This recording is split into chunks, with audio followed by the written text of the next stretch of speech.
जिला विकास समन्वय एवं निगरानी समिति की बैठक केंद्रीय कृषि एवं किसान कल्याण राज्य मंत्री भागीरथ चौधरी की अध्यक्षता में रीट कार्यालय सभागार में आयोजित की गई।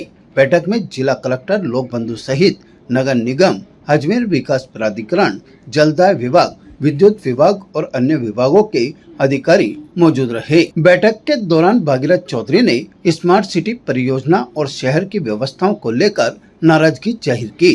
उन्होंने आनासागर झील में सीवरेज का गंदा पानी जाने पर सवाल उठाते हुए अधिकारियों को इसे रोकने के निर्देश दिए। साथ ही शहर में चल रहे विकास कार्यों, सड़कों की स्थिति और विभागों के बीच बेहतर समन्वय सुनिश्चित करने पर जोर दिया। बैठक में दक्षिण विधायक अनीता बघेल ने अपने क्षेत्र की समस्याओं का समाधान नहीं होने पर अधिकारियों को जमकर खरी-खोटी सुनाई।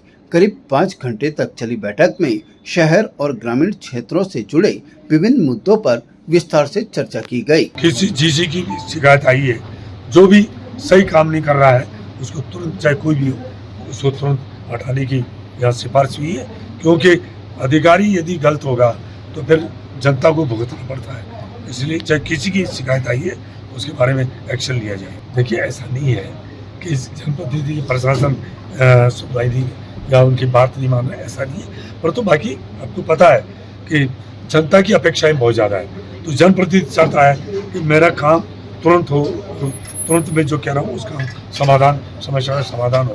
तो कहीं ना कहीं लापरवाही भी हो सकती है। तो इसलिए इस दिशा की बैठक में हम सारे अधिकारियों को आगाह किया कि आइंदा से हमारी जनप्रतिनिधि कहे उस काम को तुरंत करने की कोशिश करें। देखिए, अलग अलग जनप्रतिनिधि अलग अलग नाराजगी बताई है और ये जरूर कहा कि हमारे जिले के अंदर मादक पदार्थ है, जो चाहे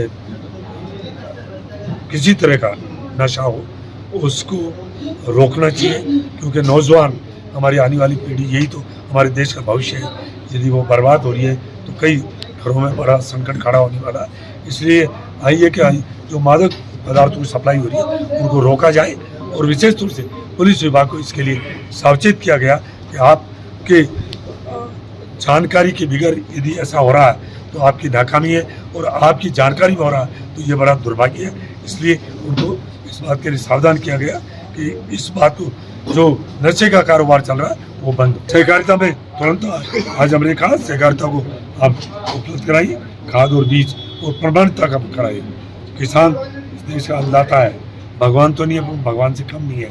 140 करोड़ जनता का पेट भरता है और उसको समय पर उसको मदद नहीं मिलती, तो एक बहुत बड़ा हम सब के लिए चिंता का विषय है। और आज इस मीटिंग में इस बात को हमने कहा कि समय पर उनको खाद और बीज उपलब्ध कराएं। ये जरूरी है, जब जनप्रतिनिधि होता है उसको जनता से रूबरू होना पड़ता है। जो भी कमी खामी होती है सीधा उनको फेस करना पड़ता है, चाहे हमारे जनप्रतिनिधि हो, चाहे हमारे संगठन के पदाधिकारी हो। और उन्होंने सारी बातें जो वास्तव में जो व्यावहारिक है, जो लिखित में कुछ भी जवाब दे देवे, और विशेष तौर से ग्रामीण क्षेत्र में जो वास्तव में समस्या है, चाहे बिजली की हो, चाहे पानी की हो, चाहे शिक्षा की हो, चाहे चिकित्सा की हो, चाहे सड़क की हो, हर जो समस्या, उन समस्या को हमारी जनप्रतिनिधि बताया और उनको नोट किया गया। अगली मीटिंग के अंदर 3 महीने में ये दिशा की मीटिंग होने का प्रावधान है, उनमें उसकी पालना हो और उसको पालना सही इस मीटिंग में आए। आनासागर जो पूरे देश ने, पूरे दुनिया में अजमेर ख्याति नाम जगह है यहाँ, और यहाँ जब तक सीवरेज का पानी, गंदे नालों को रोका नहीं जाएगा तब तक इसकी पवित्रता और जो इसकी जो महत्ता है वो हो नहीं सकती है। इसलिए मैंने आज एडीए के अधिकारियों से भी कहा, मैंने कहा ये जो गंदे पानी के नाले हैं इनको आप कब रोकोगे? कितने वर्ष हो गए, हमेशा चाहे दिशा की बैठक होती हो, चाहे जिले की और भी बैठक होती हो, तो उसमें ये जो टाइट लिस्ट होती है इसको अब आगे नहीं बढ़ाकर इस काम को पूरा करना है। और ये जो सीवरेज की जो गंदा पानी डाला है उसको उपयोग में लें। आसपास में पाथवे बना हुआ है, वहाँ पेड़ लगाएं, उनको भी बाग बगीचे उनमें उसको सप्लाई करें और सीवरेज के पानी को आनासागर में जाने से रोकें। इसके लिए मैंने सारे अधिकारियों को कहा कि ये कब तक चलेगा, कब तक हम टाल टोल करते रहेंगे? इस समस्या का स्थायी समाधान होना चाहिए। इसके बारे में अमेरिका, ईरान और चाहे इजराइल हो, लेबनान हो, चाहे रूस यूक्रेन का युद्ध हो, इस तरह की अशांति की वजह से आपको पता है कि जो ये खाद वगैरह है वो बाहर से आयात करना पड़ता है और इसलिए आने में बहुत बड़ी दिक्कत हो रही थी, कुछ शॉर्टेज थी, परंतु अब मैं दावे के साथ कहता हूँ कि आज ही हमारे पोर्ट में पूरी रासायनिक खाद पहुँच गया है। जो गत वर्ष पहुँचा उससे 1.25 गुना यहाँ रासायनिक खाद, चाहे DAP हो चाहे यूरिया हो पेस्टिसाइड हो, सब आ गया। अब इसकी शॉर्टेज नहीं आएगी और हमने अधिकारियों को कहा कि वो वितरण में पूरा ध्यान दें, क्योंकि यहाँ नीचे वितरण में गड़बड़ी हो जाती है। तो हमने उनको ताकीद किया कि समय के ऊपर किसानों को खाद और बीज मिलनी चाहिए। इसमें समीक्षा ही नहीं होती है। वास्तव में जनहित के जो कार्य है वो कहीं अटके हुए हैं और वो हो नहीं पा रहे, तो उनकी आज बहुत ही यहाँ सारे अधिकारी थे, कलेक्टर साहब थे, सब हमारे जनप्रतिनिधि थे, सारे हमारे संगठन के सारे जिलाध्यक्ष थे सब। तो दिशा की बैठक वो है जो बहुत महत्वपूर्ण बैठक है, जो जनहित के काम जहाँ अटके हुए, चाहे कोई भी विभाग है, सारे विभागों के कामों का यहाँ मूल्यांकन किया जाता है और क्या प्रगति रिपोर्ट है। हर 3 महीने के बाद ये दिशा की बैठक होती है।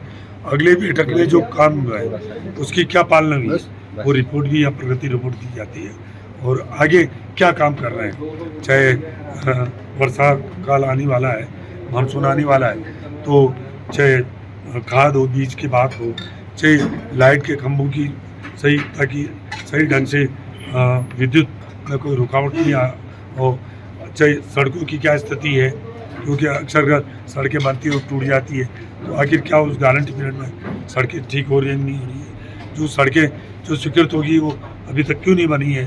इन सारे विषयों में शिक्षा की एक जो विद्यालय में जो कक्ष हैं जो जीर्ण थे और जिनको डैमेज कर दिया गया, वापस उनका वहाँ निर्माण हुआ कि नहीं हुआ है और स्टाफ की कमी है कि नहीं है, वहाँ क्यों नहीं है।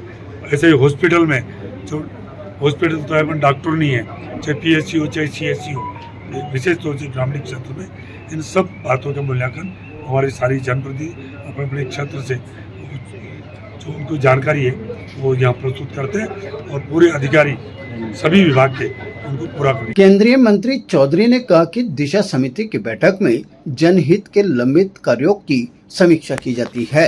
उन्होंने मानसून पूर्व सभी तैयारियां पूरी करने, किसानों को समय पर खाद बीज उपलब्ध करवाने और विद्युत विभाग को बारिश के दौरान निर्बाध बिजली आपूर्ति सुनिश्चित करने के निर्देश दिए। अधिकारियों को समस्याओं के समाधान के लिए भी फटकार लगाई गई। ताजा खबरों के लिए देखते रहें सरेराह न्यूज। अपना फोन उठाएं और सब्सक्राइब करना ना भूलें।